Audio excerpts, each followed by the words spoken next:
My name is Clara, and I never imagined that I would be telling this story. I was an ordinary woman, living a quiet life, working hard, and taking care of my family. But everything changed on October 3rd, 2023. It was the day I died. I was away for a few minutes, but during that time, I experienced something beyond this world, something that still moves me deeply. I met Jesus, and what he showed me about the spiritual deception happening in this world, especially regarding the issue of race, left me speechless. I need to share this with you because the truth cannot wait. The morning of October 3rd, 2023 started like any other day. I woke up early, stretched my arms, and thanked God for another day of life. The sun streamed through my window, softly illuminating my room with a golden light. It was an ordinary day, just like any other Tuesday. I got dressed in my navy blue uniform and walked to the kitchen where the smell of freshly brewed coffee filled the air. My routine was simple: coffee, breakfast, and then off to work. I worked as a caregiver in a nursing home, something I had always loved doing. Caring for the elderly was something I had always had great respect for. Their wisdom, their stories, and the way they saw life fascinated me. That morning I had a busy schedule. First I visited Mrs. Johnson, who always had a story to tell about her younger days, and then I went to see Mr. Ray, who loved to sing old gospel songs. It was a quiet day, like any other, and I had no idea that within a few hours my life would change forever. That evening, I was exhausted. My shift was over, and I was anxious to get home. My son had asked me to bring him some of his favorite cornbread, so I quickly stopped at the bakery to pick up some bread and began the drive home. It started to rain lightly, but I didn't care. I had driven in the rain many times before. I turned on my favorite gospel station and began singing along to the music as I drove down the familiar road. Then, without warning, everything changed.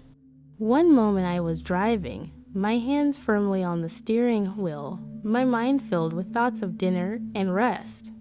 The next, the headlights of a truck blinded me. It was coming at me fast, skidding on the wet road, heading straight for me. My heart pounded in my chest as I instinctively tried to swerve, but it was too late. The impact was violent.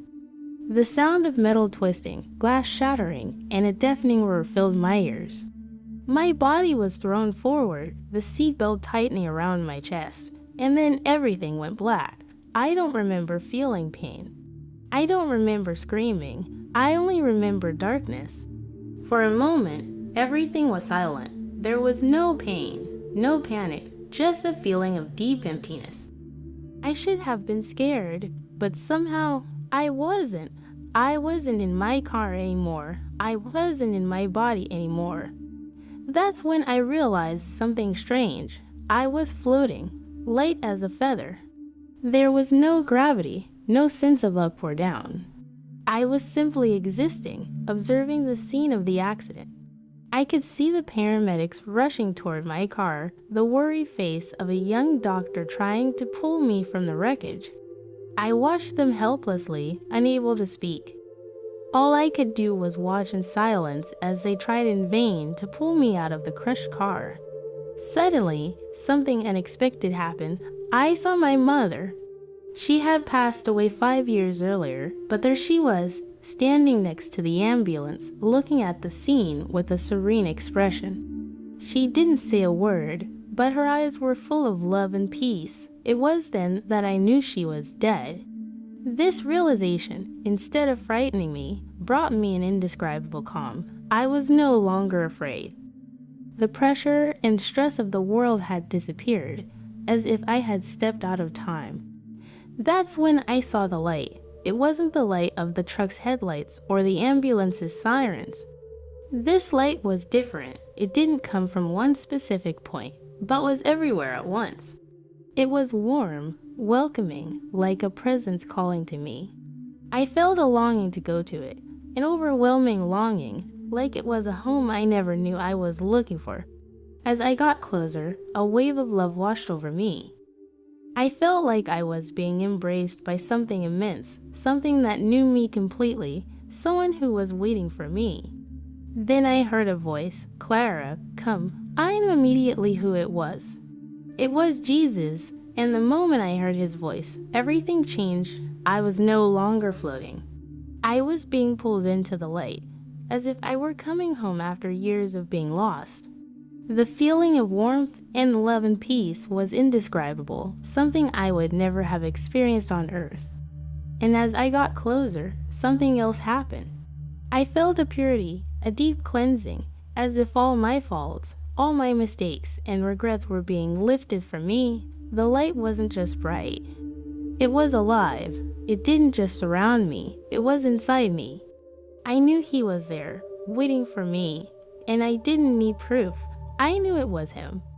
I fell down before him, not knowing if I had knees in that form, but I felt the act of kneeling before him, not out of fear, but out of a respect so deep, a love so immense that I could not help myself. Every part of my being acknowledged his authority, his goodness, and his power. Then he spoke again, "Clara, stand up." I stood up, and for the first time, I saw him clearly. His face was, how can I describe it? It was not just beautiful, it was beyond any human words. His eyes held eternity, a gaze so deep that I felt as if I were looking into the infinite sky. The love emanating from him is indescribable. But there was something else in his eyes. I saw a sadness. At first, I didn't understand. How could the King of Kings, the Prince of Peace, carry sadness? Before I could ask, he reached out his hand, and the moment his fingers touched mine, a wave of understanding washed over me. I saw it all. I saw the world, not as I see it, but as he sees it. I saw the pain, the deception, the way people were dividing themselves without realizing that they were being manipulated by unseen forces. I saw the divisions, not just between groups, but within every human heart. I saw a war, not of flesh and blood, but a spiritual battle being fought across the entire earth, and most people did not even know they were participating in it. I saw how the enemy was using differences, hatred, anger, and ignorance to divide humanity. "Lord, what's happening?" I whispered, tears in my eyes. He looked at me with such sadness and replied firmly, "Clara, there's something you need to see." Before I could fully comprehend what he was saying, everything around me changed again. The tunnel of light before me stretched out, and without walking, without flying, I was carried along by a force that seemed to carry me effortlessly. As I moved forward, I became aware of a distant sound music, but it was no ordinary music. It was something pure, vibrant, powerful.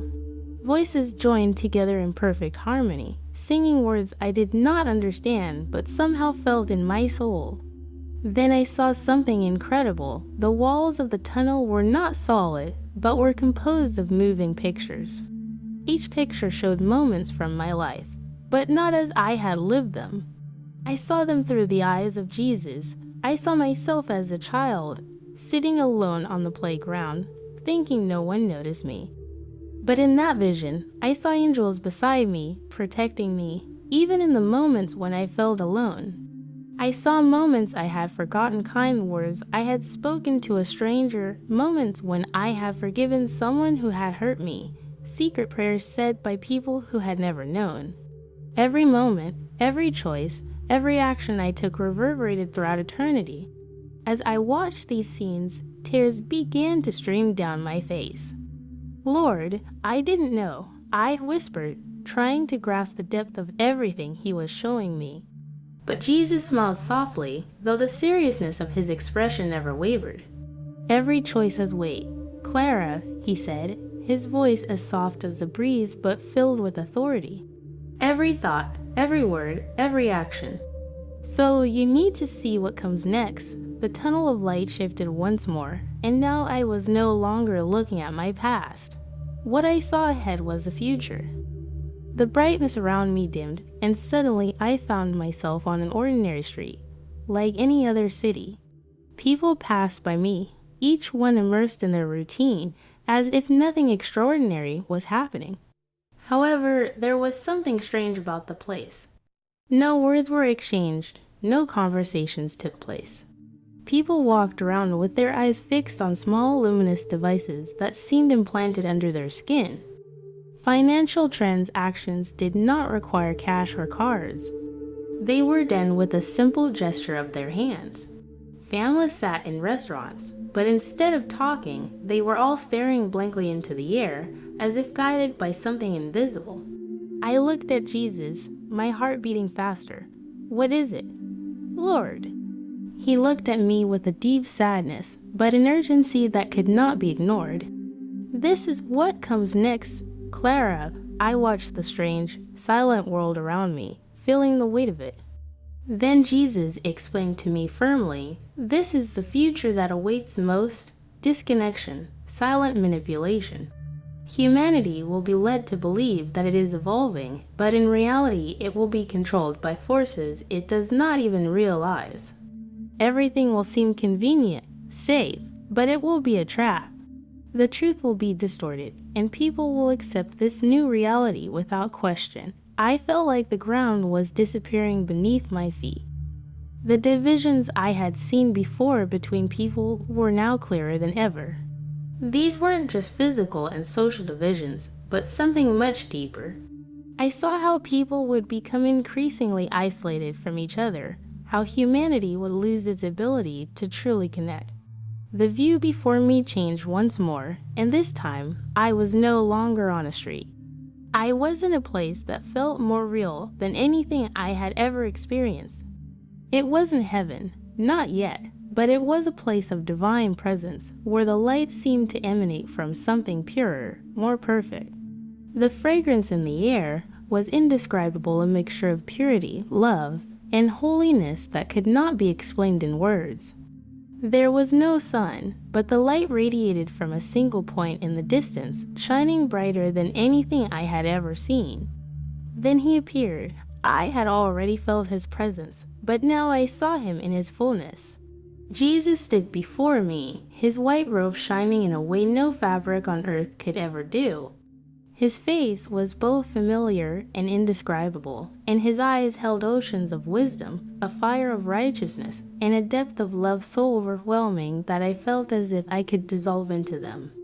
I fell down before him without being asked.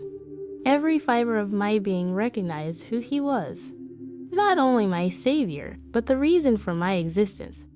His voice, as he called me, was full of authority, but also of compassion. And as he raised me up, he said, "Get up, Clara, I have a lot to show you." As he reached out to me, I felt a wave of love and truth flood my being.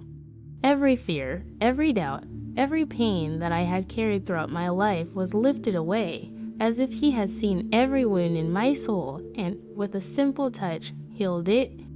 Jesus' love has not failed, never wavered, regardless of my past mistakes.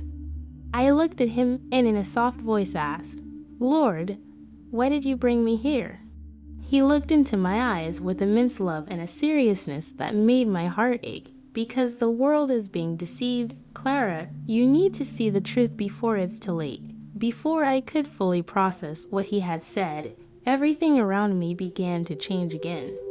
The tunnel of light stretched out before me, and I was carried by a gentle but irresistible force that guided me forward.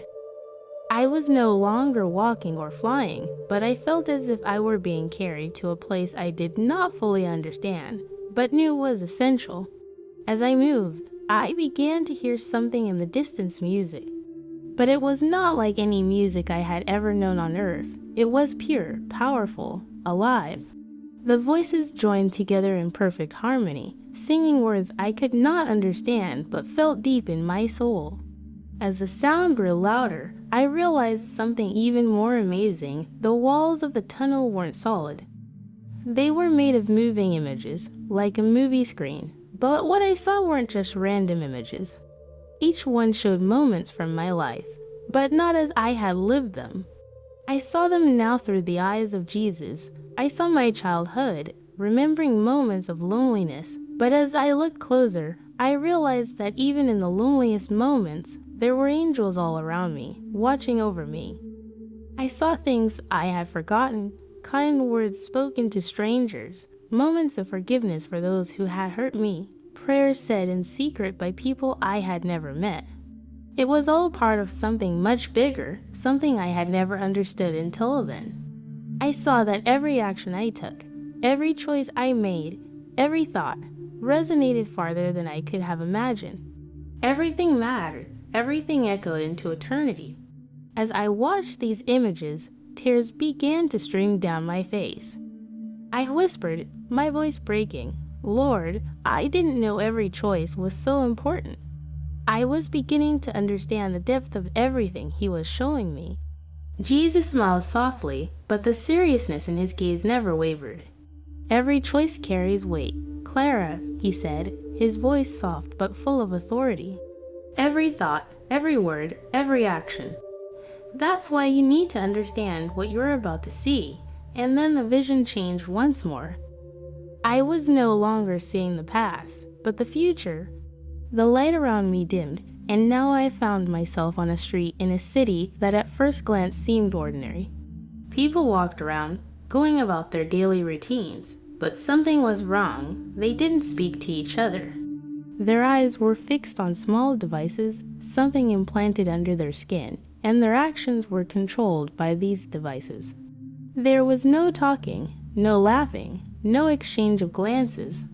People seemed automatic, as if they were being guided by something invisible. I looked at Jesus, feeling the weight of it. "What is this, Lord?"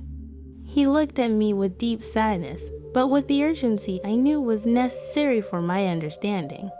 "This is what is coming. Clara, this will be the future for many, where humanity will be led to believe that it is evolving, but will be controlled by forces it does not even realize." I felt like everything around me was falling apart. The divisions between people that I had seen before were clearer now, but not just the visible divisions between classes or races. It was something much deeper. It was a spiritual disconnect, a turning away from the true essence of humanity, where people would be so immersed in their controlled routines, so blind to the truth, that they would not even realize they were losing their souls. The view around me changed once more, and now I was no longer in a city. I was in a place that felt more real than anything I had ever experienced. It was not heaven, but a divine presence was in the air, filling every corner. The aroma was indescribable, a fragrance of purity, love, and holiness that enveloped me, making everything even more intense. There was no sun, but the light was intense and shone from a single point in the distance, illuminating everything around me in a glorious way. Then he appeared before me, Jesus. I had already felt his presence, but now, when I saw him, he was in all his fullness. His garments were white, but unlike any fabric on earth. They shone with a light of their own, as if they were made of pure divine energy. His face, I didn't know how to describe it. It was both familiar and indescribable. His eyes held oceans of wisdom, a flame of righteousness, and a love so deep that I felt I could disappear into them. Every word he spoke filled my being with profound peace and unquestionable truth. I knelt before him, not out of fear, but out of a reverence so deep I couldn't help myself. Everything in me knew who he was. He wasn't just my savior. He was the reason I existed. When he called me to stand, his voice was gentle, but it had an authority that could not be ignored. "Get up, Clara," he said. "I have much to show you." When he reached out to me, I felt a wave of love and truth so strong that it seemed to heal every part of my being. Every fear, every doubt, every regret I had been carrying was completely erased. Jesus' love was immense and uncheckable. Nothing, not even my biggest mistakes, could diminish his love for me. As I stood there before him, with his love filling my soul, I felt such a deep peace that I could not imagine returning to my body in earthly reality. But he looked at me with a seriousness that woke me from my thoughts. I knew he had something important to show me. "Clara," he said, with a calmness that contrasted with the urgency in his voice. The world is being deceived. The divisions are deeper than you can realize. You need to understand what is happening and what is coming. Before I could fully process his words, the vision before me changed again. Now, I was no longer in the divine presence I had just experienced, but in a place that felt familiar, like a modern city. The streets were full of people, but something was wrong. They walked in silence, as if in a trance, their heads lowered, focused on small devices implanted under their skin. There was no interaction, no conversation. People moved as if they were being guided by something invisible, controlled by forces they did not even understand. I looked at Jesus, my heart beating faster. Lord, what's going on? Why are people like this? He looked at me, his gaze filled with sadness, but also with unwavering determination. This is the future, Clara. Humanity will be led to believe that it is evolving, but it will be manipulated by unseen forces. Control will be disguised as convenience, as progress. They will not realize they are being deceived until it is too late. I watched these people, seeing how their lives were being consumed by technology and the lack of true connection. What was supposed to be an evolution would become a silent prison, and they wouldn't even realize it. What shocked me the most was the loss of humanity. The lack of genuine interaction, the emptiness in their eyes. It was as if they were losing their essence, being consumed by a manipulated reality. The vision changed once more, and now I was in a place that was even more real and meaningful. I found myself in a space of pure divine presence. It was not heaven, but it was something immense, something deeper than any place I had ever known. The air was filled with an indescribable perfume, a mixture of purity, holiness, and love. There was no sun, but the light emanated from a single source, radiant and welcoming. It was as if love and truth themselves were flowing throughout the space. Then he appeared. Jesus stood before me once more, but this time he was in all his fullness. His white robes were not only brilliant, but seemed to be made of pure light, a radiance that could not be replicated by any fabric on earth. His face was indescribable, a beauty that was beyond words, a profound gaze that held all the wisdom and love in the universe. His eyes, those eyes, radiated such immense compassion that I felt completely vulnerable before him, yet at the same time at peace. When he spoke, his voice was full of authority, but also of a tenderness that touched me deeply. Get up. Clara, I have more to show you. I stood before him, and in that moment, I felt as if I were being filled with a truth that transcended all human understanding. Jesus reached out his hand to me, and as I touched it, I felt a wave of love and understanding that healed every part of my soul. Every fear, every doubt, every burden I had carried in my life fell away. Nothing I had done, no failure of mine, could lessen the love he had for me. I have shown you what the future holds for many, Clara, he said.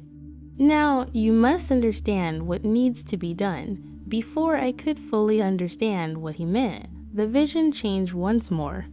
I was no longer in a place of pure light and peace. Now I found myself in an environment that seemed to be a distorted reflection of reality. The streets were full of people, but something was terribly wrong. They walked in silence, without interacting, as if trapped in a collective trance. Their eyes were fixed on small devices that seemed implanted under their skin. Transactions were made without words, without real gestures, just with a simple movement of the hands over these devices. What shocked me most was the absence of life. People were physically present, but something was missing in their hearts. There were no smiles, no exchange of glances. Each one was completely immersed in his or her own world, as if being guided by something invisible. I looked at Jesus, my heart aching. Lord, what is this? Why are they like this? He looked at me with a deep sadness, but a firmness that I could not ignore. This is the future, Clara. The world is being prepared for control disguised as convenience. People will be led to believe they are making choices for themselves, but they will be manipulated, guided by forces they do not understand. This control will be invisible, and they will not realize it until it is too late.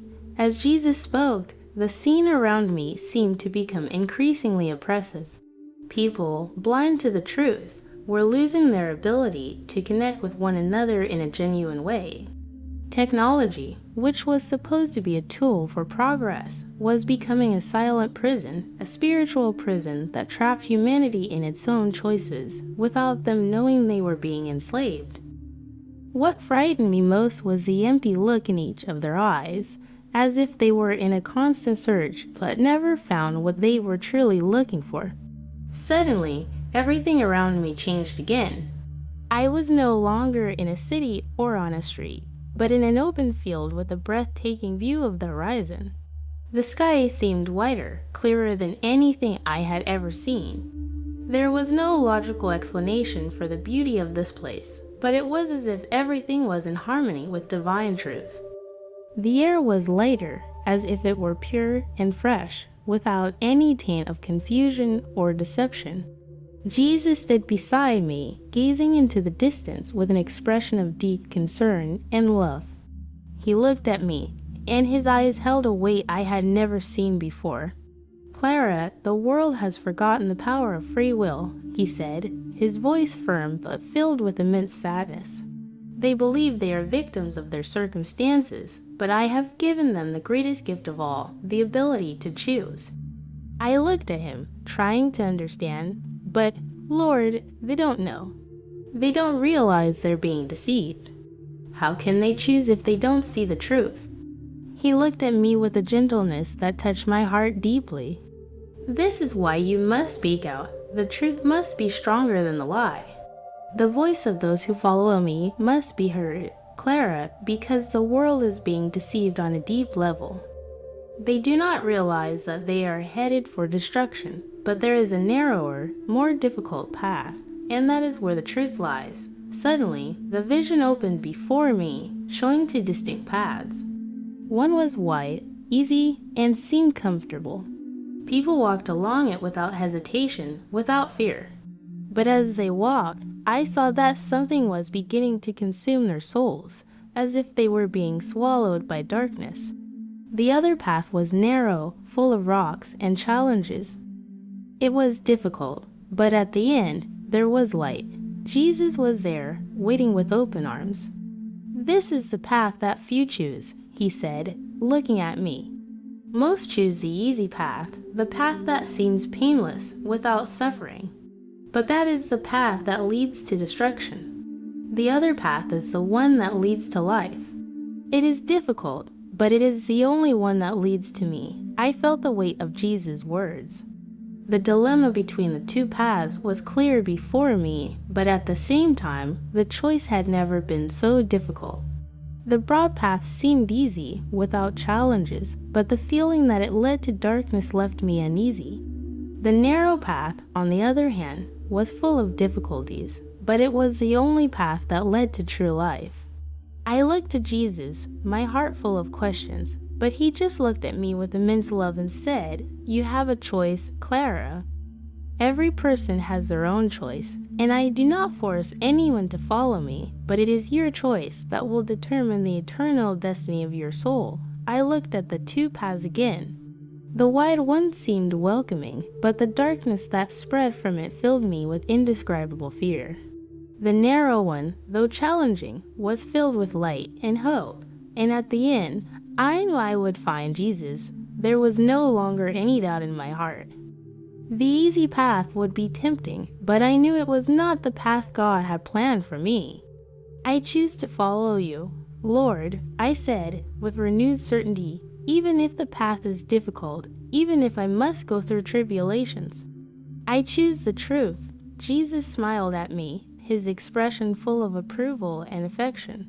"That is all I need from you, Clara. The truth is more powerful than any lie. Even if the world around you is lost, those who choose me, Those who hear my voice will be the ones who are protected, because the truth I offer never fails. The vision became even clearer, and I could see how people's choices were shaping their future. I saw those who chose the broad path, drifting along with the current of society, blind to spiritual reality. And I saw those who, despite hardships, held firm to the narrow path, resisting the temptations and pressures of the world around them. These were the ones who stood with Jesus, the ones who were willing to pay the price for the truth. The vision continued to unfold before me, and now I saw the struggle taking place all over the world. People, blind to the real spiritual battle, were turning away from the truth. I saw how social, political, and racial divisions were being fueled by unseen forces, manipulating people's hearts and minds. Those who were on the broad path, comfortable and content, did not see that they were being used as pawns in a much larger game, a spiritual war that transcends physical issues. I saw how the issue of race, which seemed so important to the world, was being distorted. The enemy was sowing hatred and anger, dividing people into hating one another, when in reality, we are all children of God. I saw Black people harboring anger that they often did not fully understand, and I saw white people struggling with guilt and shame, believing that they could never make amends for what had happened in the past. But then I heard the voice of Jesus echoing in my heart, "Clara, you see, they are not enemies of each other, they are all my children." These words cut me deeply. I felt an ache in my heart as I realized how the forces of evil were using the past and present to create divisions, fueling hatred, anger, and shame when all of this was just a distraction. The real enemy was not each other, but the lies the enemy has spread in every heart. I saw how these divisions were pulling people away from the divine plan of unity and love that transcends all human differences. Jesus looked at me with sadness, but also with deep love. The enemy has used the past to keep people blind to the truth. He has used the hurts, the mistakes, and the pain to divide what I created to be united. But I have come to set you free from that. There is no black or white. There is only my children. Jesus' words resonated deeply within me. He showed me how racism and social division were not, in fact, natural issues, but rather a deception of the enemy. I saw how people were being manipulated, without realizing it, into living in a cycle of hatred and revenge, fueling divisions that only strengthen his control over them. The enemy, through lies and distortions of history, had planted seeds of distrust and anger, causing people to hate each other for something that was not real. What had been a struggle of the spirit had become a struggle of flesh and blood, and people were blind to the real battle taking place above them. Jesus told me, with a firmness that could not be ignored, "This is the deception, Clara. Divisions are not natural. They were created to keep the world away from me. I created everyone equal, but the enemy uses pain, anger, and guilt to divide and weaken humanity." I was speechless. The truth was simpler and deeper than I had imagined. Racism, class, and ethnic divisions were all just distractions from God's true plan for humanity. The unity he desired for the world could not be achieved while people were divided by hatred, prejudice, and bitterness. "Clara," Jesus continued, "the truth is that everyone is my child. It doesn't matter what color their skin is, what their background is, or what their past is. What matters is each person's heart. The enemy sows discord, but I came to unite. I came to teach that true freedom lies in freeing oneself from lies and divisions, and not continuing to feed what divides." The pain I felt when I saw people divided, blind to the truth, brought me to my knees. How could we have allowed ourselves to be so deceived? How could we have allowed the enemy's lies to control our lives for so long? The answer was clear: a lack of spiritual discernment, a lack of understanding of the real struggle that was taking place on the spiritual plane. I felt an urgency in my heart, as if I was beginning to understand the weight of the mission Jesus had for me. I needed to share the truth. I needed to wake people up to the spiritual reality that was happening all around us, something that many couldn't even see. But what could I do? How could I help break through the barriers the enemy had placed in people's minds and hearts? Jesus, as if knowing what I was thinking, spoke again in a firm, compassionate voice. Clara, you must speak the truth. Tell what I have shown you. Some will listen, others will not. But the truth must be spoken, and most importantly, people need to know that I have never abandoned them. I looked at him, feeling a responsibility so great that it seemed to weigh on my shoulders. But Lord, many will not believe. Many will think I am crazy, or that I am exaggerating. How can I convince people of something so big? Jesus looked at me with immense calm and said, it's not about convincing, Clara, it's about sowing. Those who are ready to listen will listen. But those who are not ready need to listen anyway. The truth is not something that can be hidden. When someone knows the truth, even if they resist it for a while, it never abandons them. He then showed me how some people throughout history had received the truth and changed the course of their lives despite hardship and opposition. These people were not great in number, but their influence and light shone in the darkness. They were like beacons, spreading the truth wherever they went. You are one of those beacons, Clara, Jesus said with a gentle smile. Each of you who follows me is called to be a light. No matter how small that light is, it is powerful, and darkness cannot overcome it. I felt the truth of these words in my heart. The mission was no longer about convincing everyone, but about being faithful in sharing what I knew. The truth was in my hands, and I could not keep it to myself. Jesus' words gave me the strength to face what was to come. As Jesus' words sank deep into my being, a sense of peace mixed with a growing urgency. The truth needed to be shared, and it wouldn't be easy. I knew I would face resistance, but I also knew that resistance couldn't stop what was being revealed. Jesus gave me a glimpse of what was to come. He showed me a world where people, lost in their distractions, were increasingly disconnected from the truth.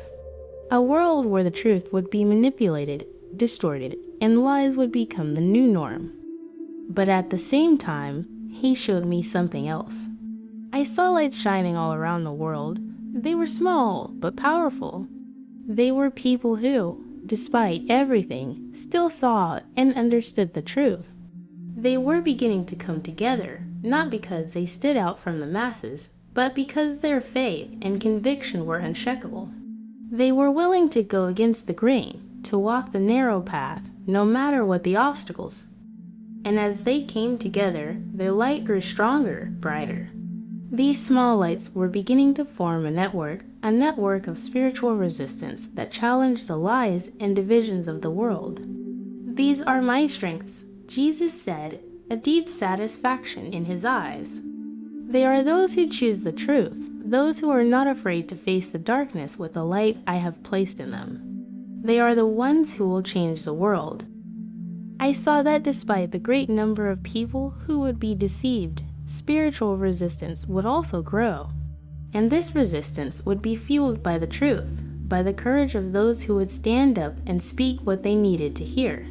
I saw the power of truth, the power of God working through people, even in times of great deception. You are one of those lights, Clara, Jesus said, his voice firm but full of love. You must keep going. Even though it seems like your light is small, it is more powerful than you can imagine. These words gave me the strength to move forward.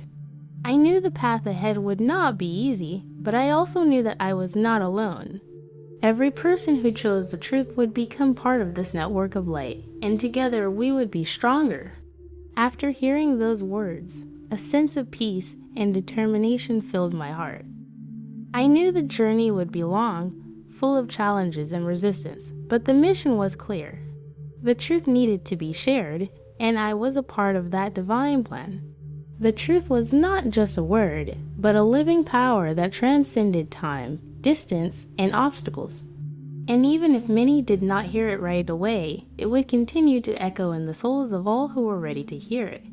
Jesus looked at me, his expression serious, but with a deep love in his eyes. Of course, the truth will be resisted. Many prefer lies because they are easier to accept, more comfortable, but even so, the truth cannot be silenced. Those who follow the truth, those who walk the narrow path, will not be many, but they will have the power to change the world. I felt a weight of responsibility, but also a flame of courage igniting within me. It wasn't about being famous or having large numbers of people listen. It was about being faithful to the mission, being the light in a world that was sinking into darkness. Lord, how can I do this? How can I be the light in the midst of so much darkness? He smiled softly. You are not alone, Clara. You never have been. I am with you, and my spirit is in you. When you speak the truth, I speak through you.